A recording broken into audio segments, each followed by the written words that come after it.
Déjà, mesdames et messieurs, merci d'être ici. Juste pour vous dire, cette conférence n'était pas prévue en fait. D'accord. Cet atelier n'était pas prévu. Mercredi soir, c'était même pas prévu, je voulais pas le faire. Et comme j'avais posé un certain nombre de questions à Adrien, et oui, parce qu'il n'y a pas de réponse, donc il fallait que ce soit fait. Alors, la thématique, c'est géopolitique terrestre et exopolitique, vers un nouveau paradigme. On m'a demandé de quoi j'allais parler, gestion politique d'un éventuel contact, secret d'État et divulgation, impact religieux-économique et militaire, diplomatie donc étrangère avec des espèces non humaines, vous voyez ce que je veux dire, et conséquences civilisationnelles. Alors, vous savez, je vais vous dire un truc, je vais juste quelques mises de précaution. On dit que la parole est d'argent, mais le silence est d'or. Je vais vous dire un truc, ceux qui savent vraiment sur ce sujet, ceux qui savent vraiment, ils parlent pas, ils se taisent. Vous voyez ce que je veux dire? Et moi je vais parler. Ça veut dire que, comme disait Aimé Michel en 1977, dans Mystérieux objet céleste, 20 ans après son livre, 20 ans après, il disait: ce que je sais, ça tient sur un timbre-poste. Moi c'est ce que je sais, ça tient sur un timbre-poste, mais le timbre-poste il s'étend, vous comprenez le truc? Et donc en fait, qu'est-ce que c'est l'objectif? Là, ça va être faire preuve d'intelligence collective. Ça veut dire qu'en fait, je vais vous poser beaucoup de questions. Est-ce que vous voyez ce que je veux dire? On va essayer dans un processus d'intelligence collective, un peu dans un processus maïeutique, un peu comme Platon quand il parle de Socrate. Vous voyez? Ça va être ça, on va être dans un processus de dialectique d'intelligence collective. Est-ce que je suis clair ou pas? Oui. Ça va jusque-là? Voilà le truc, et il faut avoir beaucoup de discernement. Vous voyez, parce que je vois, il y a des gens ici, mais il faut avoir une capacité critique, une capacité de discernement. Il ne faut pas accepter les choses comme ça. Vous devez vous-même le valider. Donc là, quand je parlais, on va dire, j'utilise beaucoup le mental, mais en fait, ce mental, à la base, il y a beaucoup d'intuition. Vous comprenez? Comme disait le philosophe Bergson, il y a des lignes de force, donc on sait où on va, puis après, le mental, il reconstitue.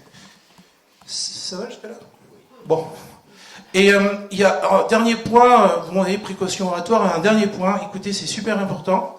Il ne faut pas confondre compréhension intellectuelle avec expérience. Vous voyez, j'ai lu un bouquin, j'ai compris. Vous voyez ce que je veux dire? C'est tout faux. Donc, il ne faut pas confondre compréhension intellectuelle avec expérience. Il ne faut pas confondre les expériences avec la réalisation, parce qu'on peut avoir des expériences. Comme on dit le terme tibétain, les niams, ça fait miam miam. Donc, ne pas confondre les expériences avec la réalisation, parce que la réalisation, c'est la stabilisation des expériences. Et il ne faut pas confondre réalisation avec libération. Je ne sais pas si je suis clair dans ce que je dis. Libération, et quand on se libère la matrice en fait. Voilà. Alors en fait, ça aurait été vraiment super que ça se fasse en collectif, parce que Adrien aurait pu parler, Anatole aurait pu parler, Hugo aussi qui devrait venir, Lynn que j'ai vu, enfin il y a beaucoup de gens qui pourraient parler de ce thème, qui ont beaucoup de connaissances, vous comprenez ce que je veux dire? Donc j'ai essayé d'être un agrégateur, quoi. Est-ce que j'ai été clair jusqu'ici? Ça va? Alors en fait, vous voyez, quand on parle de géopolitique terrestre et exopolitique, il faut d'abord définir qu'est-ce que c'est que la géopolitique et la géopolitique terrestre, et qu'est-ce que c'est que l'exopolitique, avant d'en arriver au vif du sujet. Et vous verrez, je vais me baser uniquement sur des éléments factuels. Vous voyez ce que je veux dire? Je ne suis pas dans les théories machin. Les éléments factuels et aussi déclassification des archives, et vous verrez, je me base uniquement sur des publications scientifiques de haut niveau, publiées dans des revues, ce qu'on appelle à référer à comité de lecture, comme Nature, enfin bon, The Lancet Science, il y en a beaucoup, Icarus, vous voyez ce que je veux dire, des publications scientifiques, moi je travaille uniquement là-dessus, ou des documents déclassifiés, ou des documents officiels de la NASA, enfin voilà quoi. Ça fait beaucoup de choses. Est-ce que vous avez des questions déjà? Alors, oui, je m'appelle Romain. Ok, et de quelle autorité légitime je dis ça? On va faire les choses très simples. Vous savez, études Sciences Po, tout ça, bon, je suis passé par là, prof de physique et de mathématiques aussi. Est-ce qu'il y a des gens parmi vous qui ont entendu parler déjà de René Guénon? Oui. Levez la main que je vois un peu. J'ai juste que, oui, René Guénon, ok. René Guénon a beaucoup insisté sur recevoir une éducation traditionnelle. Il y a différents moyens, d'accord? Je vois que certains ont reçu aussi une éducation traditionnelle. Bon, bah, pour faire dire les choses simplement, ça fait 25 ans que je suis dans le bouddhisme tibétain. J'ai fait une retraite de 3 ans. J'ai fait le Shedra, Népal, Inde. Enfin, j'ai eu accès aux textes. Par exemple, vous avez les textes dans le Dzogchen, les tantras du Dzogchen disent que le Dzogchen est aussi enseigné dans 27 systèmes stellaires. Il n'est pas uniquement enseigné sur Terre. Quels sont les systèmes stellaires en question? Vous voyez ce que je veux dire? Donc vous avez des textes qui... On en reparlera après. Donc ça m'a donné une matrice en fait. Ça m'a permis de... En fait, j'étais dans une culture qui permettait de gérer ce genre de choses. Parce que la culture occidentale, là, mes collègues voulaient me mettre sous Prozac, vous savez, antidépresseur, parce que... Vous comprenez ce que je veux dire, que vous avez accès à d'autres plans de réalité. Voilà. Et je ne m'étonnerai pas là-dessus, quoi. Alors, on va revenir à des choses très terre à terre. Alors, qu'est-ce que c'est que la géopolitique? Déjà, on va faire les choses très simples. Qu'est-ce que c'est que la géopolitique? C'est la discipline d'analyse des rapports de puissance entre acteurs politiques. Quand on dit acteurs politiques, ça peut être les États, vous voyez, les gouvernements, les coalitions d'entreprises, les groupes armés, les organisations internationales, les ONG. Ça va jusque-là? Et donc, c'est la discipline d'analyse des rapports de puissance, des rapports de force, en lien avec les territoires, les ressources, les routes stratégiques et les populations. On cherche à comprendre un peu qui contrôle qui, pourquoi, par quels moyens, avec quelles conséquences. En clair, c'est la formule, c'est le triptyque, c'est politique, espace, puissance. Ça va jusque-là? Est-ce que je suis clair sur ce que c'est que la géopolitique terrestre? Alors maintenant, si vous voulez faire, il faut d'abord la géopolitique terrestre. S'il y a des gens qui veulent, donc c'est enregistré, c'est super. Vulgarisation, mainstream. Vous avez l'IRIS, IRIS, l'Institut des Relations Internationales et Stratégiques. Pascal Boniface, ça fait 30 ans qu'il est dans le domaine, il fait des capsules sur YouTube. Aucun souci, il est mainstream, donc par contre, il est honnête, il ne va pas faire les extraterrestres, hein, ça reste très mainstream. Vous voyez, par rapport à la Palestine, il s'est fait boycotter, ça faisait 25 ans qu'il a l'émission, vous savez, c'est dans l'air sur France Télévisions, il s'est fait jarter, il a dit qu'il avait génocide, il a dit le gros mot qu'il ne fallait pas, quoi. C'est mainstream. Par contre, il y en a un deuxième, le CF2R, le Centre français de recherche sur le renseignement. Ça, c'est une pointure, c'est très lié au monde du renseignement, il y a vraiment beaucoup d'analyses aussi, donc vous allez voir sur YouTube. Guillaume Dasquier était son directeur, il est mort officiellement suicidé le 12 juin 2025, il y a plus d'un an, et il était sur des choses dont il ne fallait pas parler, on va dire. Vous voyez ce que je veux dire, comme le dit depuis les Marlex après qu'a suivi. Donc vous voyez, géopolitique, si vous voulez faire géopolitique terrestre, l'IRIS, Pascal Boniface, il y a des capsules sur YouTube. Après, je peux vous donner les manuels, vous savez, pour cartographier qu'est-ce que c'est cette discipline académique. Alors, on va commencer à arriver un peu l'exopolitique. Qu'est-ce que c'est que l'exopolitique? C'est un concept académique standardisé pour désigner la réflexion sur les relations possibles entre l'humanité et des intelligences non humaines, ce qu'on appelle extraterrestres ou des consciences exogènes. Ça va jusqu'ici? Alors vous verrez, si vous posez la question à un moteur de recherche ou une intelligence comme ChatGPT, elle va vous dire une discipline marginale non académique. C'est archi faux. L'exopolitique, c'est une discipline qui est académique, avec un corpus scientifique et académique qui est solide. J'invente rien. Il y a 40 ans derrière déjà. Donc c'est vraiment mainstream aujourd'hui. Alors, l'exopolitique traite des thèmes comme gestion politique d'un éventuel contact. Enfin, le contact, il est établi depuis longtemps. Enfin, je ne voudrais pas m'avancer là-dessus, basé sur des éléments factuels. Gestion politique d'un éventuel contact, secret d'état et divulgation, impact économique, militaire, politique et religieux sur notre société. Les diplomaties interespèces, ça c'est chou bouillant. Alors, vous voyez, je vais vous dire un truc, par exemple, Adrien pourrait intervenir, hein, parce que les PSS... les PSS, tu pourrais dire ce que c'est, Adrien, les PSS pour les gens? Puis aussi, tu sais, entre les Starseed, les envoyés, enfin, j'aborderai pas ça, mais il y a beaucoup de clarifications à apporter. En fait, je connais très mal l'histoire galactique. Parce que j'ai répertorié entre 20 et 40 espèces qui sont en contact direct constant avec l'espèce humaine. Donc ça, j'ai des trous. Moi, je connais un peu les guerres d'Orion, Mars, etc. Mais j'ai encore des trous parce que je connais bien la géopolitique terrestre, mais je ne connais pas encore la géopolitique galactique. Donc on va parler de ça. Alors en fait, ce que je vais commencer, mais ça serait bien qu'il puisse y avoir une interaction, je voudrais commencer par des éléments factuels, vous voyez, qui sont très séparés, puis après on va tout regrouper, et finalement on va en arriver à la fédération galactique, la composition, l'interaction, etc. Il y aurait beaucoup de choses à dire. On va faire très simple. Par exemple, il y avait le président Ronald Reagan dans les années 80 à l'ONU. Il a dit, à l'ONU, le président Ronald Reagan, il a fait 2 mandats, 80, 84, 84, 88. Après Jimmy Carter et avant Bush père. Il a dit exactement, à l'époque, il y avait l'URSS qui existait encore.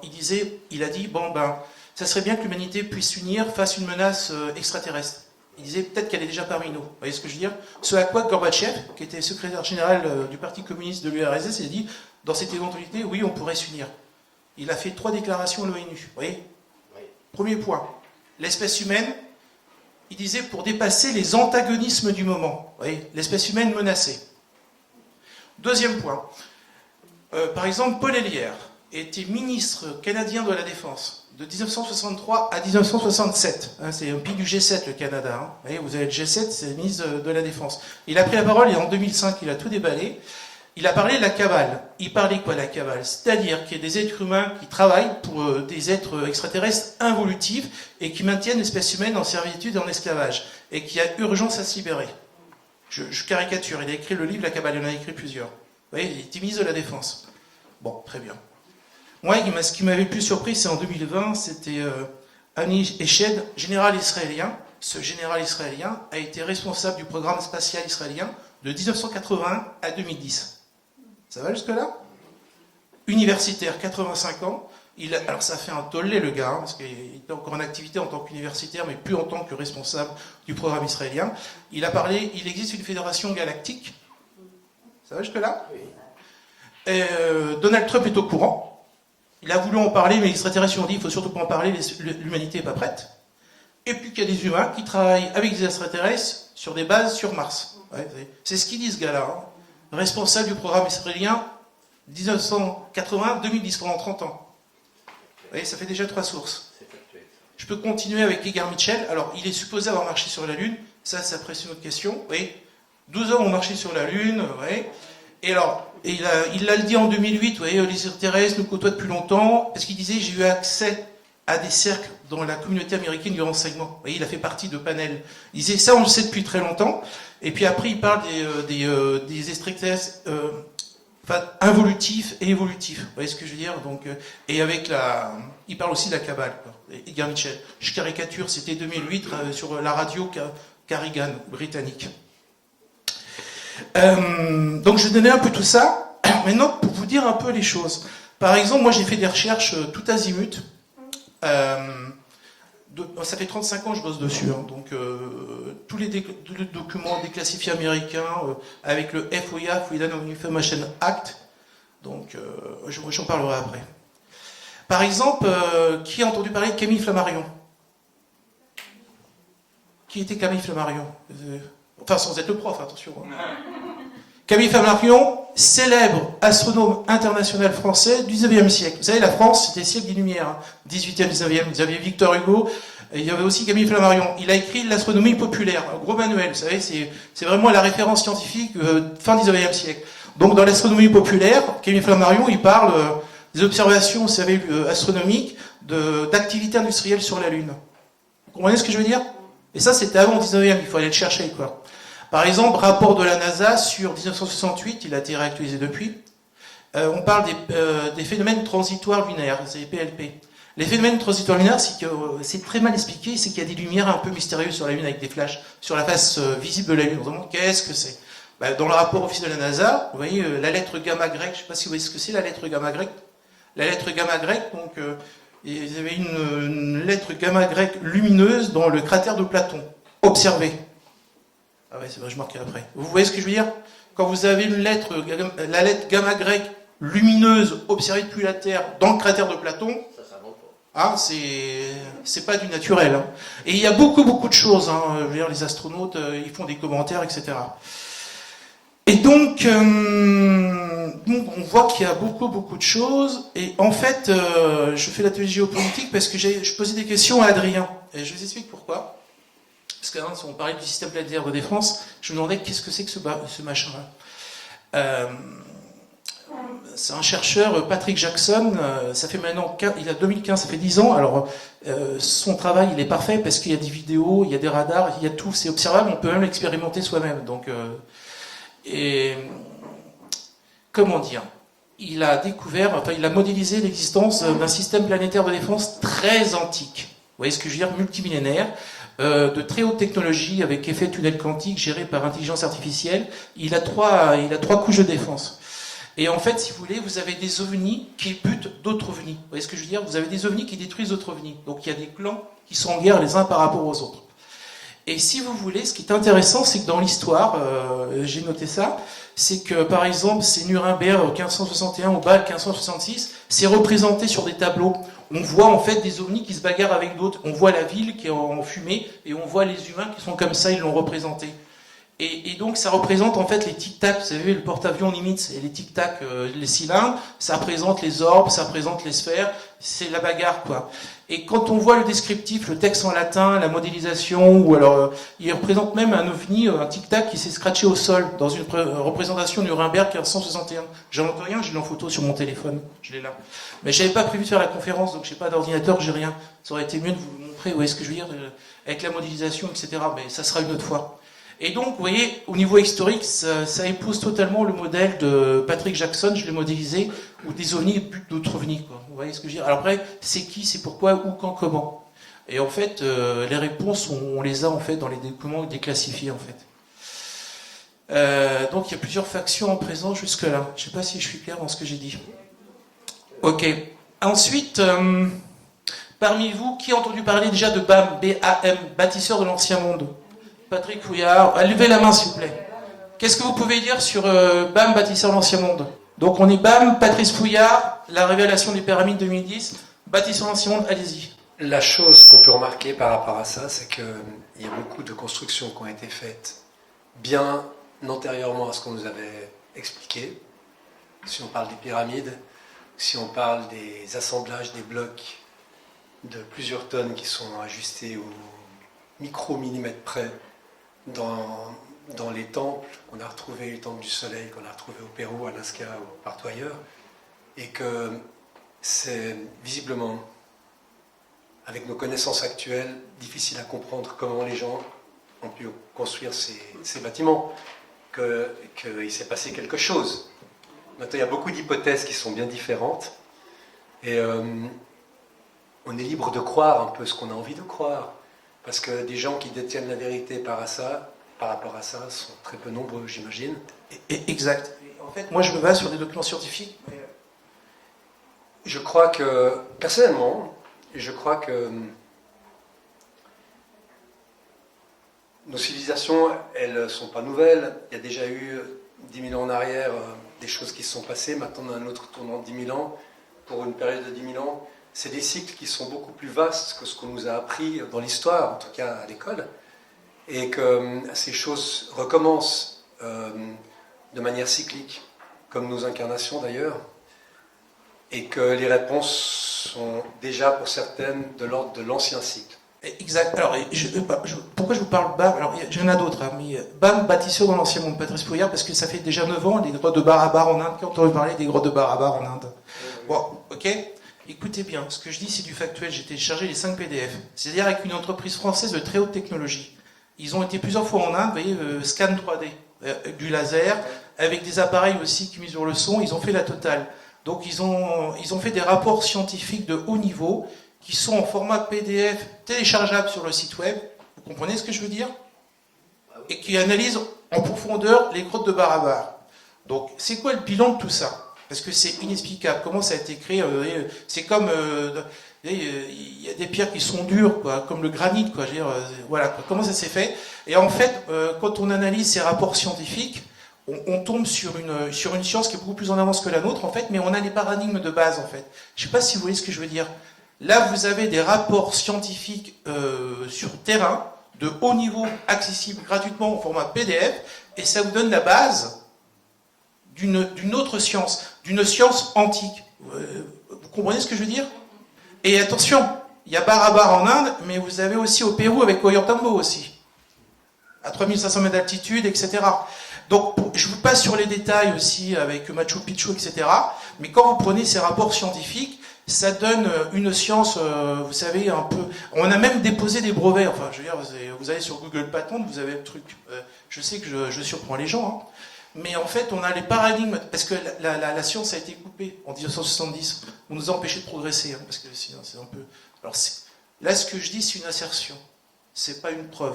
Vous comprenez? Donc il faut prendre ce que je dis avec différence. Bon, quand vous prenez ces 5 PDF, vous prenez après Ollantaytambo, et en fait, on tombe sur une science sonique qui travaille sur le son, désintégration de la matière, et aussi manipulation locale de l'espace-temps. Un peu comme les ovnis quand ils se déplacent. En gros, c'est ça, quoi. Donc on retombe sur la même science. C'est ça que je voulais dire. Et alors, ce que vous devez savoir, ça c'est prouvé scientifiquement par A plus B, il y a à peu près 12 800 ans, il y a eu une catastrophe planétaire dans le Drias récent. Ça, c'est la littérature, elle est énorme, c'est indubitable. Vous voyez ce que je veux dire? Il y a eu un cataclysme de niveau mondial il y a 12 800 ans. Ce que vous devez savoir, par exemple, nous, on est français, donc on a la civilisation gréco-romaine. Platon, ouais, ça c'est mondialement. Platon, dans 2 textes, le Timée et le Critias, il parle de l'Atlantide. Vous voyez ce que je veux dire? Et comme il décrit, c'est exactement à l'époque du Drias récent.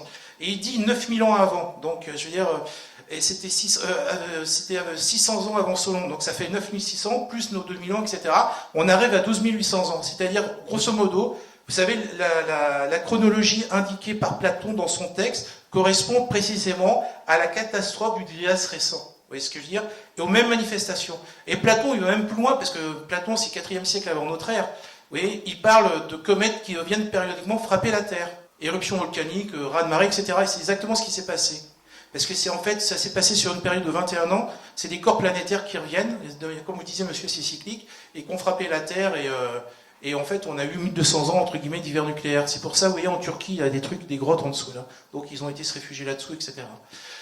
Donc, il y a beaucoup de traces de technologies très anciennes. Je ne sais pas si vous entendez parler les cartes de l'amiral Pyrrhus, c'est des cartes des rois de la mer. En clair, vous devez savoir, c'est encore publication scientifique, c'est que y a des chercheurs, des cartographes ont travaillé avec l'armée aussi américaine, ils ont cartographié. Il y a Paul-Émile Victor, le grand explorateur, vous savez, français en pôle sud. Il s'est penché là-dessus, il a écrit là-dessus aussi. Hein.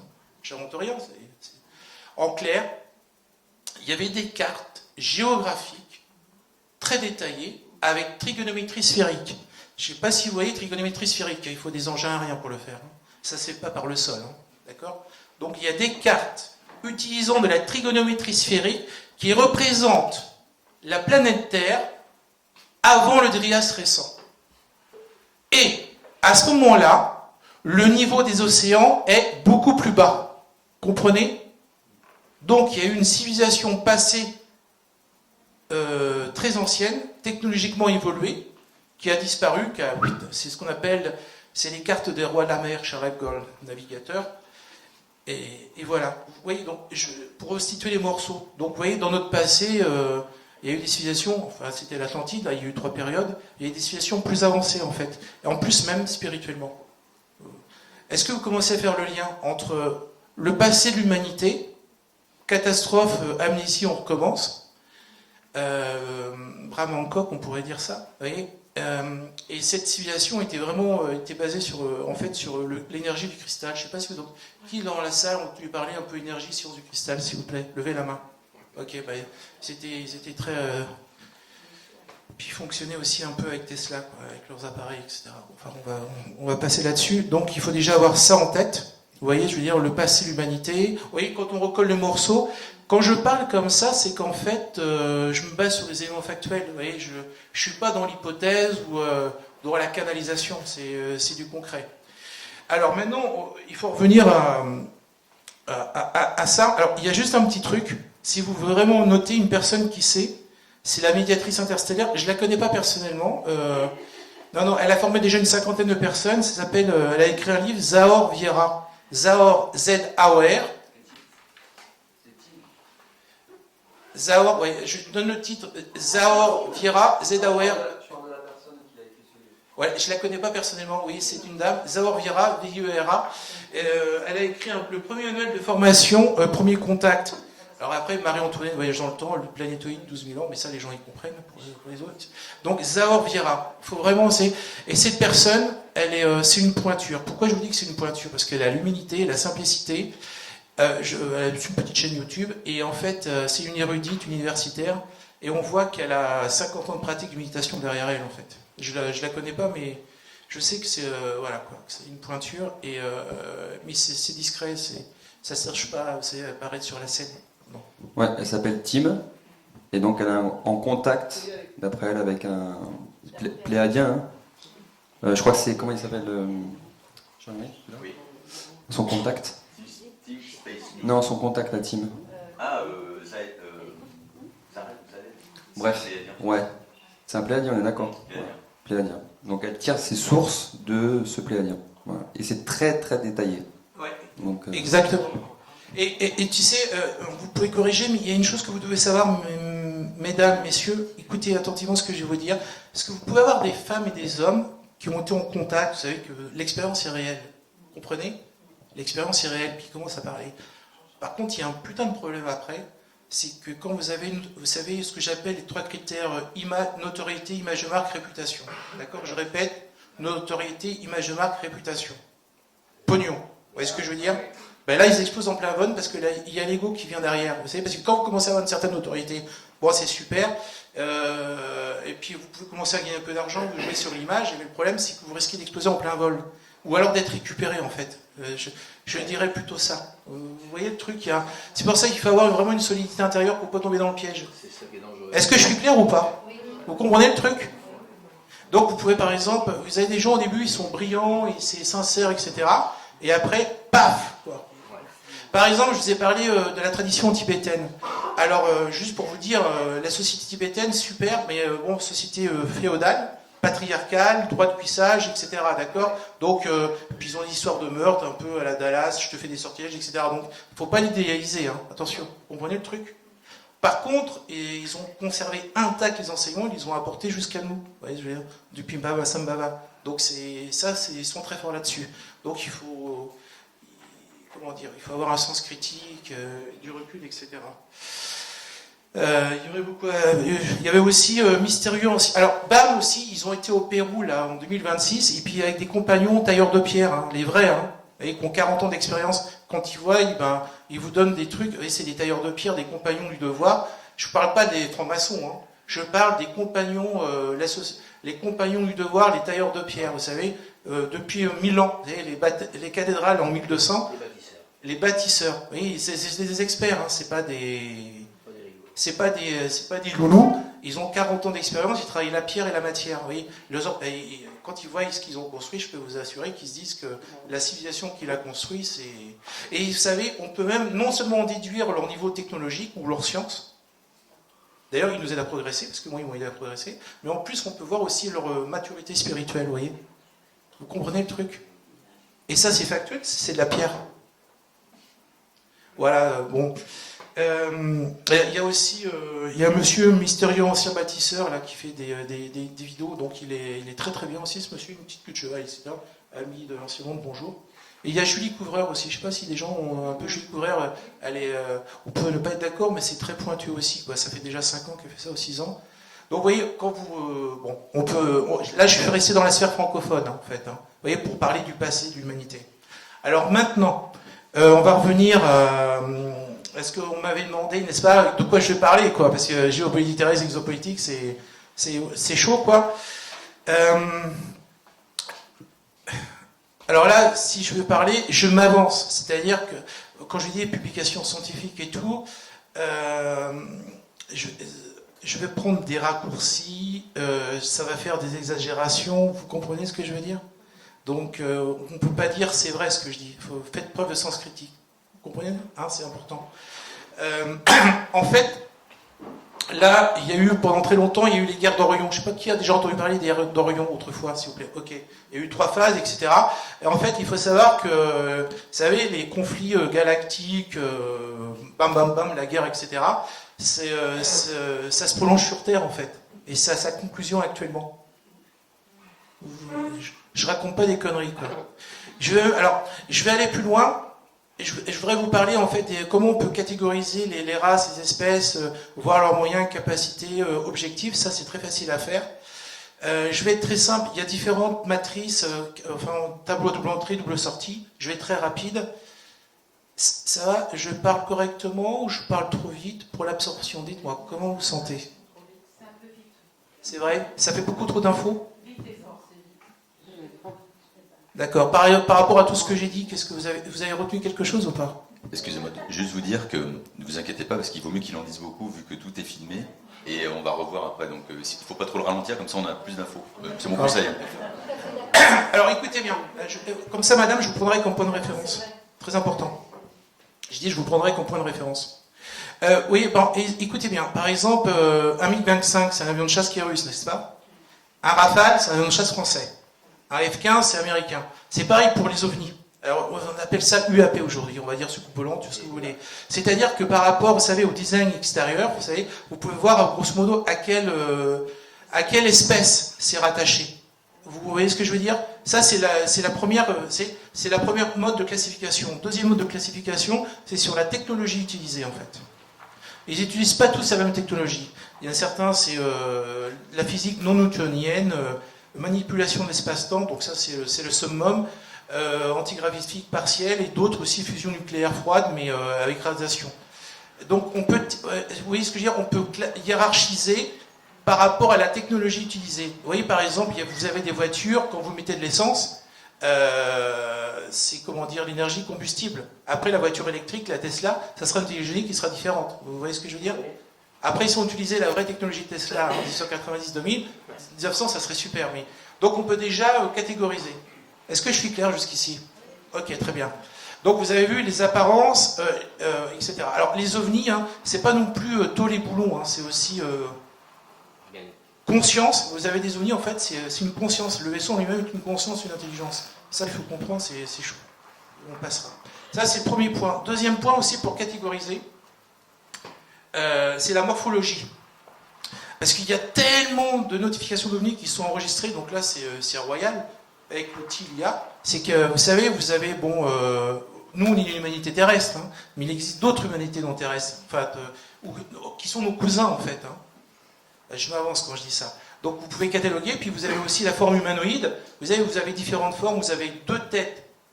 Enfin, deux têtes, qu'est-ce que je raconte? Une tête, deux jambes, deux bras, avec des doigts, d'accord? Ça c'est facile. Après, vous avez des formes polymorphes un peu animales, vous voyez? Bon, pourquoi je vous dis ça? Ça vous permet de catégoriser ça.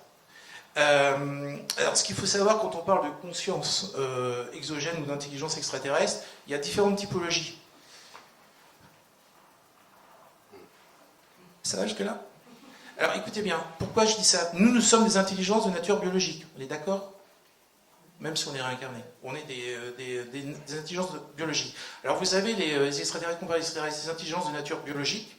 Vous avez des intelligences de nature énergétique. Énergétique, ça veut dire qu'elles ont un corps, d'accord? Mais le corps n'est pas biologique. Il est matériel, mais sur un plan plus subtil, une fréquence un peu plus haute. Mais c'est encore des corps énergétiques qu'on peut détecter avec nos appareils. Vous voyez, on a une haute technologie. Vous voyez, le spectre des fréquences est très large. Donc ça permet de détecter. Donc ce que j'appelle des intelligences de nature énergétique. Et vous avez aussi des consciences de nature spirituelle. Donc là, on rentre plutôt dans le royaume angélique, avec une hiérarchie. Vous voyez ce que je veux dire? Puis après, il y a autre chose. On appelle ça les archéons, mais après, il y a différentes modalités quand on parle comme ça. Vous savez, dans le christianisme pseudonyme aréopagique, les trônes, les puissances, les gloires, archanges, anges, il y a toute une hiérarchie. Dans le bouddhisme tibétain, vous avez les déités, de sagesse qui ont atteint l'éveil, puis les déités mondaines qui ne l'ont pas atteint. Vous prenez les protecteurs et tout, peu importe. Donc spirituel, énergétique, biologique. Et il y a une chose qu'il y a un an que je ne connaissais pas, que j'avais sous-estimé, c'est ce que j'appelle les civilisations technologiques. Technologique, ça veut dire IA. C'est-à-dire que vous avez aussi une ou des intelligences des super intelligences artificielles, en fait. Vous avez plusieurs, mais vous avez une super intelligence artificielle, où c'est une civilisation technologique, ils absorbent la civilisation biologique. Vous comprenez? Et là, on est gravement menacés, nous, à ce moment actuellement là-dessus, par rapport à ça. Ce que j'appelle le dieu IA, quoi. Vous voyez la typologie? Et justement, il y a aussi des protections. Il y a aussi des protections, c'est un truc que j'ai découvert, que je ne connaissais pas.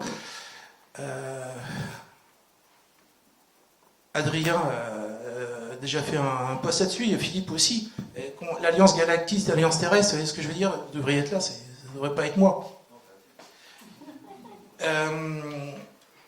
Je vais vous dire comment j'en suis arrivé là-dessus. En fait, je suis remonté à 1214, Francis Bacon, Roger Bacon. Je suis parti de 1214 de notre calendrier, et je suis remonté jusqu'à 2025.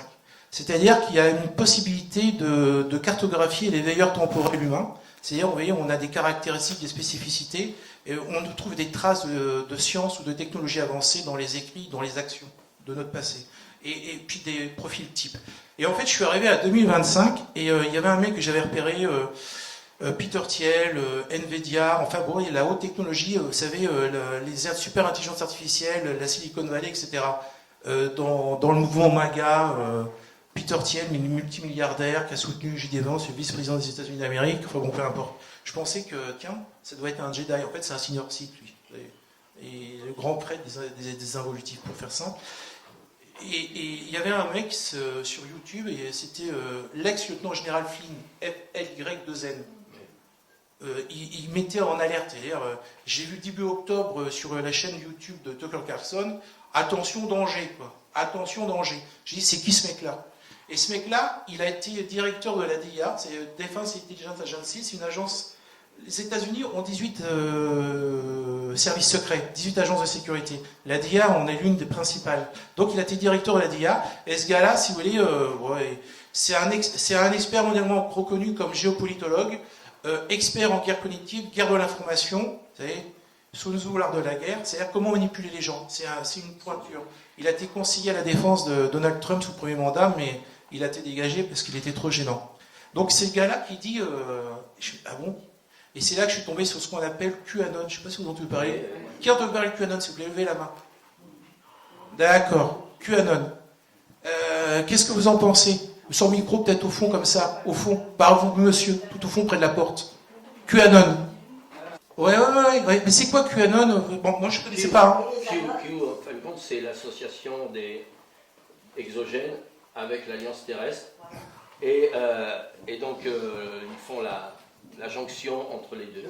Ouais, bien vu. Ouais, c'est bien dit. Et les Anons sont ceux qui ont réussi, enfin, qui ont vu ce qui arrivait et qui ont procédé à divulguer. Alors, vous voyez, attention, de manière méthodologique, scientifique, quand on parle comme ça, on a des assertions, on a des allégations. Est-ce qu'on l'a prouvé, ça? Comment le prouver? Je veux dire, on ne prouve rien.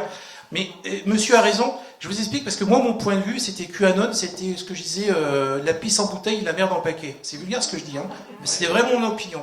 Maintenant, écoutez bien, et en fait parce que j'ai checké, et c'est vrai parce que, comment dire, en fait, il est vrai qu'il y a une alliance galactique, vous savez, nos cousins, on va dire, terrestres, en fait, il y a à la fois l'alliance galactique et l'alliance terrestre, et en fait, ça, c'est dingue, mais ça joue pour la libération de notre espèce. Alors, en gros, c'est ça. Vous voyez ce que je veux dire? Et on se rend pas compte. Et alors, il faut vraiment pointer du doigt parce que c'est pas facile. Qui a entendu parler un peu Sun Tzu ou l'art de la guerre? Ce général chinois qui a écrit 500 ans avant notre ère, il y a 2500 ans. Sun Tzu, l'art de la guerre. Qu'est-ce que vous pouvez en dire sur Sun Tzu, l'art de la guerre?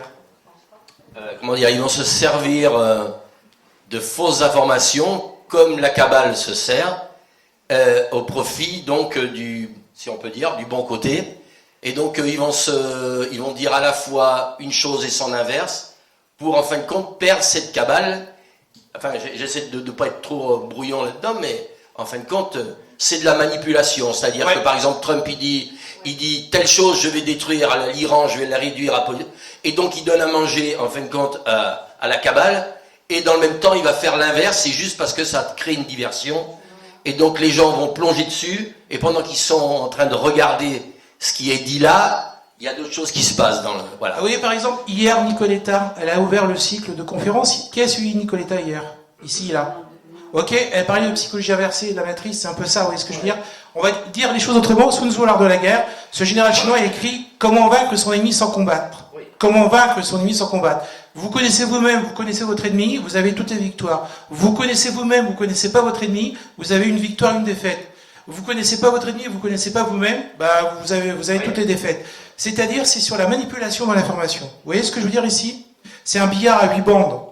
Pourquoi je vous dis ça? Parce que quand vous regardez QAnon, alors il y a un livre QAnon Réinformation, il faudrait lire, parce que quand vous regardez QAnon, parce que je sentais qu'il y avait quelque chose de vrai. Le problème, quand vous avez de QAnon, il y a la désinformation. Vous voyez, il y a des conneries qui sont dites. Quand vous avez des conneries, bah, vous validez, vous dégagez. Premier point. Deuxième point, il y avait aussi les aficionados, vous savez, comme les supporters de foot. Vous voyez, c'est des informations qui sont authentiques, puis après ils vont faire ouh comme ça, et ils déforment le message. Vous savez, il y a une perte de crédibilité de la teneur informationnelle du message. Ça va, je suis clair? Vous comprenez jusqu'ici? Et quand vous avez ça, voilà. Et en fait, ça, c'est fait sciemment parce que c'est ce qu'on appelle un brouillard de guerre ou un brouillard informationnel. Vous comprenez le truc? Ça vous permet, en fait, QAnon agit, mais de manière planquée, par-dessous, et ça les protège aussi. Je sais pas si je suis clair. Vous comprenez? Donc, il faut aller au-delà, en fait. Ouais. En fait, oui, parce que ce que vous devez comprendre, Madame a raison, parce que s'il y a des gens qui veulent comprendre, il y a le physicien français, vraiment, il a des brevets, le mec c'est une pointure, c'est Philippe Guillemont, qui en a entendu parler un petit peu. Ok, levez la main. Rétrocausalité temporelle, levez la main. Vous pouvez en parler, madame? Madame? C'est l'intrication quantique. Alors, en fait, pourquoi je vous parle de Philippe Guillemont? Parce que Philippe Guillemont, lui, il l'a modélisé. Vous voyez, c'est un scientifique, c'est un physicien. Il a fait une modélisation scientifiquement argumentée. Alors, c'est inattaquable, ses travaux sont inattaquables. Par contre, en revanche, ses travaux sont très marginaux. Comprenez? Mais il l'a théorisé. On n'invente rien, c'est du concret. Alors, pourquoi je vous parle de rétrocausalité temporelle? Parce que vous avez des guerres temporelles. Ce qu'a montré Philippe Guillemont, c'est que le temps, il n'est pas linéaire. Hein. Il est cyclique. Vous voyez ce que je veux dire? Et le temps est relatif, il y a l'élasticité temporelle. Ce que vous devez comprendre, on a des lignes temporelles individuelles et collectives, en fait. On peut modifier les lignes temporelles, on peut modifier notre futur, en fait, par une connaissance a priori. Alors, il y a une guerre à ce niveau-là. Et en fait, par rapport à QAnon, je vous ai dit tout à l'heure, j'ai commencé en 1214, j'étais arrivé jusqu'en 2025. Alors, attention, ça c'est un point clé super important. C'est Michel Vaillant, statisticien, scientifique, qui a travaillé pour le CNES, le Centre National d'Études Spatiales. Il a fait une première publication scientifique en 2015 sur les vagues d'OVNI. En co-auteur, il l'a complété en 2025. Pour faire très simple, il a étudié les vagues d'OVNI. Vous savez, les OVNI là, qui atterrissent, qui viennent de partout, brusquement. Et en fait, il a dégagé une loi mathématique anomique. C'est-à-dire que les vagues d'OVNI obéissent à un modèle mathématique qui est prédictible. Je ne sais pas si vous entendez ce que je dis. D'accord? C'est-à-dire qu'on peut prévoir où et quand ça apparaît. D'accord? Et en fait, ça aboutit à un modèle, Jacques Vallée l'a théorisé en 1975, donc il y a plus de 50 ans. Il y a un métasystème de contrôle, on appelle ça la matrice. Hein, d'accord? Ça a été dit dans les conférences. Métasystème de contrôle à plusieurs niveaux. Et en fait, ces vagues d'OVNI, c'est un mode d'apprentissage qui agit sur la conscience humaine. Et pour la modélisation, c'est Skinner, le psychologue, parce qu'en fait, ils tripaillent tout dans l'inconscient collectif humain, en fait. Hein. Ils retirent, remettent des infos. Donc c'est très modélisé, ça. Et en utilisant les travaux de Michel Vaillant, de ce chercheur, le métasystème de contrôle qui régit derrière les vagues d'OVNI, il va arrêter de manière définitive en 2035, son système d'apprentissage. Donc qu'est-ce qui se passe en 2035 en fait? Et j'ai vu que QAnon avait donné le même résultat. Parce que vous savez que QAnon donne aussi des algorithmes. Et il donne des fois des algorithmes avec un petit corpus. Et je suis arrivé exactement à la même conclusion qu'eux. Alors après, la date 2035 peut encore être modifiée. Hein. Mais en clair, vous avez en clair 2035, mais ça peut encore être modifié. Écoutez bien ce que je veux dire, c'est reconnaissance officielle des intelligences extraterrestres avec l'établissement de statut d'ambassadeur ou de diplomate. Vous voyez, donc l'exopolitique rentre de plein pied. Et en fait, on est dans un processus de divulgation qui a commencé vraiment en 2017. En fait, il est beaucoup plus loin. Vous savez, le Nimitz avec les tic-tac qui tournent et l'article dans le New York Times, là, ça a été le déclenchement. Et depuis 2017, on a des vagues sans cesse de déclassification.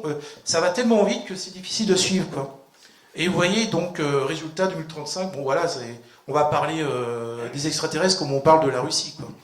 Et alors, c'est ça qui est vachement important. Écoutez bien, c'est ça qui est vachement important. Il y aura beaucoup de choses à dire.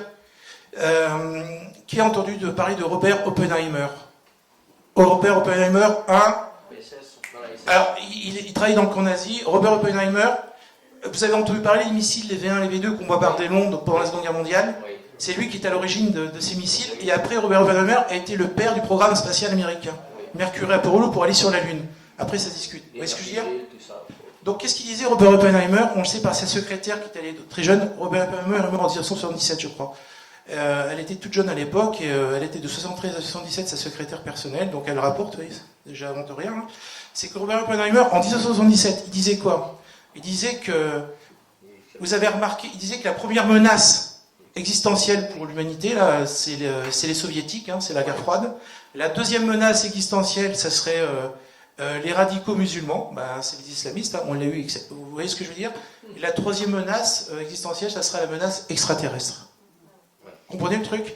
Et c'est bien, il y a déjà des rapports déclassifiés, 1954, rapport de la montagne de fer.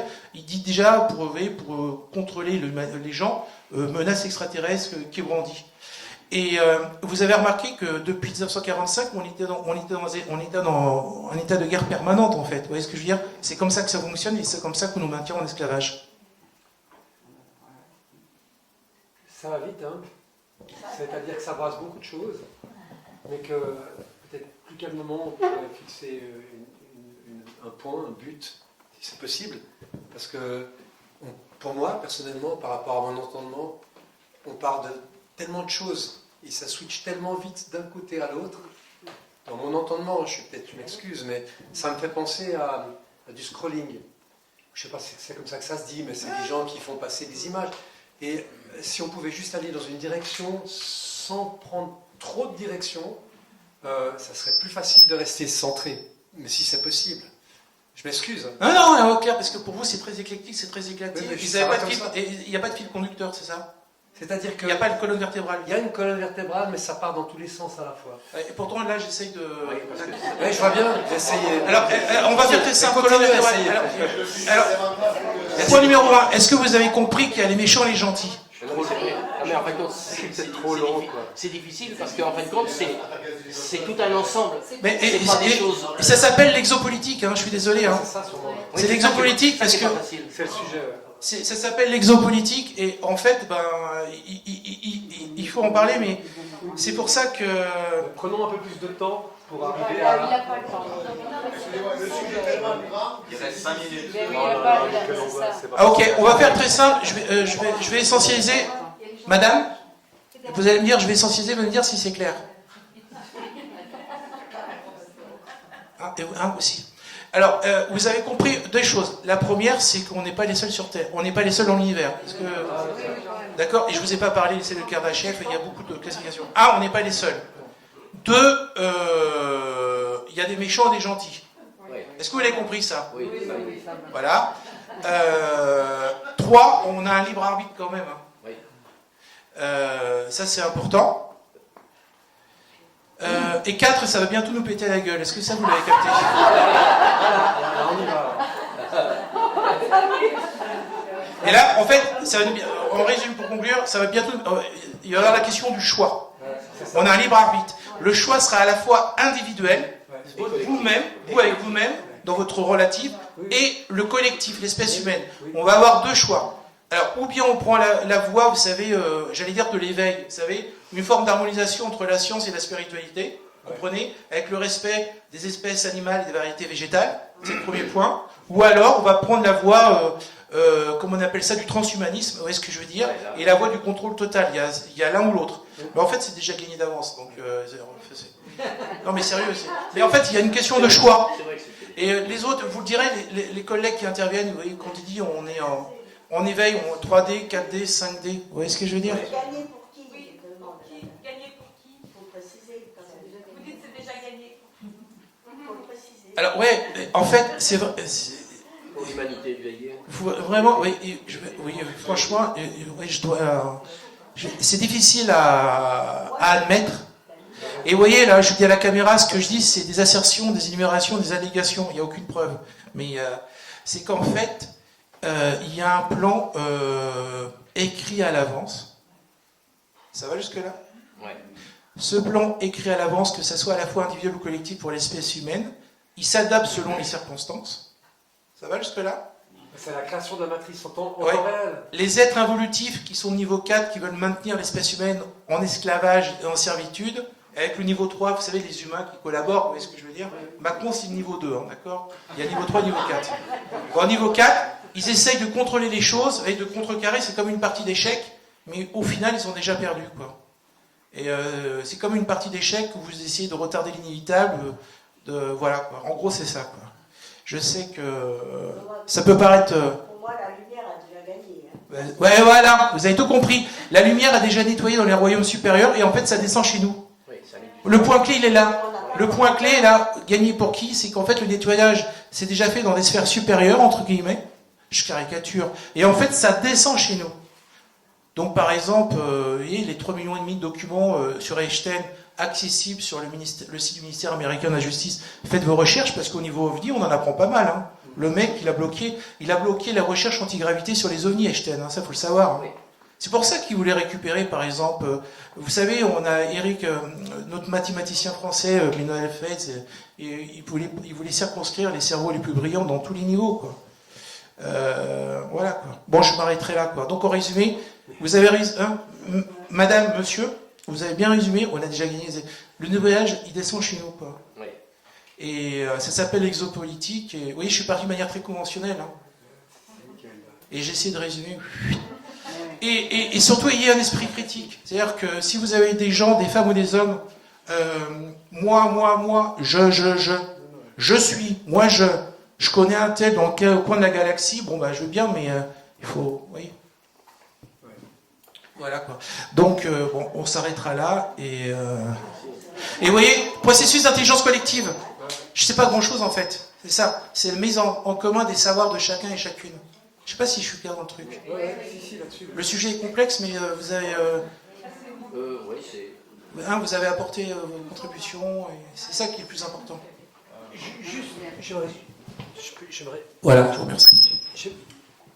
Par rapport à la lumière et par rapport à l'ombre, on fait une fixette sur la lumière. Mais la lumière a besoin de l'ombre et l'ombre a besoin de la lumière. C'est un équilibre, c'est une non-dualité, c'est l'intégration réciproque de tout. Donc, on ne peut pas dire, ouais, la lumière a gagné, l'ombre a perdu. Non. Non, Oui, les mais deux. La lumière, elle s'avance, et puis elle absorbe l'ombre. C'est juste clair que les deux sont ensemblement liés, exactement comme dans le yin et le yang, que nous, on est situés là-dedans et qu'on projette ce qui nous vient à l'instant même. Ça veut dire que la bascule, elle est juste devant nous. Et nous, si on atteint un point suffisant, on peut opérer cette bascule par rapport au devenir, et le devenir de la perte ou du gain, il est toujours possible, parce que la bascule, il suffit d'être suffisamment nombreux pour la provoquer. Et c'est un pourcentage qui est petit, le nombre qui est nécessaire. Et peut-être qu'avec des histoires comme il y a ici, on va arriver à s'unir pour faire cette bascule, et enfin la faire réaliser. C'est pour ça que, vous savez, vous êtes là, mais votre présence est super importante. Je ne sais pas si vous le sentez. Non, mais vous savez, mesdames, mesdemoiselles, messieurs, là, qui êtes là, votre présence est super importante. On dit graines d'étoiles, ce que vous voudrez, mais pour agir sur la psyché humaine, vous voyez ce que je veux dire, on a besoin c'est parce que vous êtes super important pour implémenter, pour changer la direction aussi. Vous voyez, je dis on a gagné d'avance, oui, mais il faut le faire quand même, quoi. Vous voyez ce que je veux dire? C'est aide-toi, le ciel t'aidera, quoi. Vous voyez?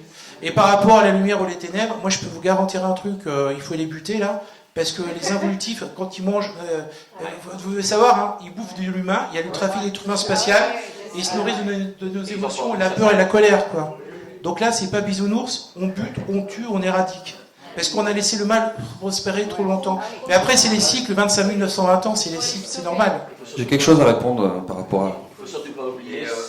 aux involutifs qui nous dévorent. On retrouve la même chose sur Terre. Oui. On dévore les animaux. C'est ça. Donc on ne peut pas dire il faut buter les involutifs si nous-mêmes nous faisons la même chose. Exact. Voilà. Adrien, ça c'est un vaste débat, je me souviens de ton poste. Il y a juste un truc, par exemple, vous savez ce que j'appréciais les Amérindiens. Par exemple, les Amérindiens, avant qu'on arrive, vous savez, par exemple, ils allaient à la chasse, mais après ils faisaient la prière, la célébration pour le frère ours ou le frère bison qui avait été tué, qui allait nourrir toute la tribu, la peau, etc. Vous voyez ce que je veux dire? Là, ça tue, mais c'était une légitimité dans l'échelle alimentaire, entre guillemets, quoi. Mais c'était fait avec respect selon des pratiques spirituelles sacrées. Vous comprenez le truc? Là, dans ce cadre-là, c'est correct, je dis bien. Mais c'est vrai, vous savez, c'est vrai, en fait, quand on bouffe de la viande,